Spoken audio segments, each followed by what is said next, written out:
اللہ رب العالمین نے قرآن مجید کے اندر فرمایا انما یوفی الصابرون اجرهم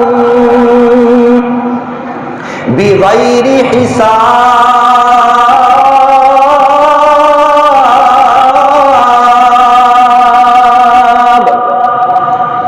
یقیناً صبر کرنے والوں کو ان کا اجر و ثواب، ان کا اجر، ان کی جزا، ان کا انعام بغیر حساب کے عطا فرمایا جائے گا۔ جنہوں نے دنیا کے اندر رہتے ہوئے صبر کیا، روزہ بھی صبر کا سبق دیتا ہے۔ جس نے دنیا کے اندر رہتے ہوئے صبر کیا، رب العالمین اس صبر کرنے والے کو جتنا اجر بنے گا اس کو پورا پورا عطا فرمائے گا۔ اس کے صبر کے اندر رب تعالیٰ ذرہ برابر کمی نہیں فرمائے گا۔ حضرت انس بن مالک رضی اللہ تعالیٰ عنہ روایت کرنے والے محبوب خدا امام الانبیاء صلی اللہ علیہ وسلم نے فرمایا ان من اشراط الساعۃ ان یرفع العلم ویثبت الجہل ویشرب الخمر ویظہر الزنا۔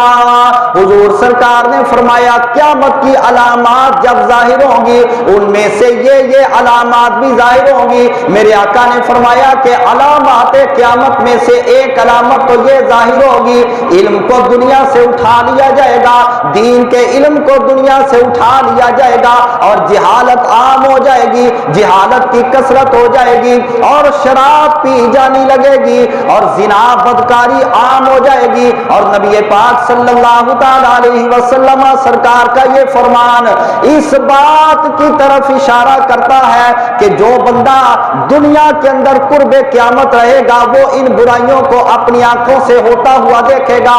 اگر وہ ان برائیوں کے اندر مبتلا ہو جائے گا وہ رب تعالیٰ کی بارگاہ کے اندر جا کر ناکام ہو جائے گا۔ رب تعالیٰ کے حضور جب اس کو حساب و کتاب کے لیے پیش کیا جائے گا وہ بندہ ناکام ہو جائے گا، وہ بندہ فیل ہو جائے گا۔ اگر وہ ان برائیوں سے اپنے آپ کو بچاتا رہا، اپنے دامن کو ان برائیوں سے پاک و صاف رکھے گا، جب رب تعالیٰ کی بارگاہ کے اندر جائے گا اللہ رب العالمین اس سے خوش ہو جائے گا۔ یہ میرا وہ خوش نصیب بندہ ہے۔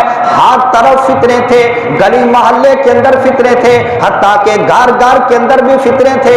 میرے آقا نے فرمایا قرب قیامت تمہارے گھروں کے اندر فتنے اس طرح نازل ہوں گے، اس طرح اتریں گے، اس طرح گریں گے جس طرح بارش کے قطرے گرتے ہیں۔ بارش کے قطروں کی کوئی تعداد نہیں ہوتی، بارش کے قطرے بے شمار ہوتے ہیں۔ فرمایا قرب قیامت اس طرح فتنے رونما ہوں گے۔ تو جب بندہ ان فتنوں سے اپنے دامن کو پاک و صاف رکھ کے اللہ رب العالمین کی بارگاہ کے اندر جائے گا اللہ رب العالمین اس بندے کو نواز کے مالا مال فرما دے گا۔ مگر یہ فرامین سننا یہ تو آسان ہے، مگر عمل جو ہے نا، عمل وہ ذرا مشکل ہے، اس واسطے کہ یہ جو دنیا ہے یہاں پر بندے کو سوچ سوچ کے قدم رکھنا پڑتا ہے۔ جگہ جگہ پر فتنے ہیں، جگہ جگہ پر جناب والا طرح طرح کی آزمائشیں ہیں۔ کہیں پر مال و دولت کی صورت میں آزمائش ہے، کہیں پر حسن کی صورت میں آزمائش ہے، کہیں پر حرام کا اپنے آپ کو بنا سوار کے ایمان والے کے سامنے آنا، یہ والی آزمائش ہے۔ تو جو بندہ رب تعالیٰ کے عذاب سے ڈر کر اپنے آپ کو اس آزمائش سے محفوظ کر لے گا، اپنے قدموں کو سوچ سمجھ کے رکھے گا، ایسا بندہ یقیناً رب تعالیٰ کی بارگاہ کے اندر کامیابی حاصل کر دے گا۔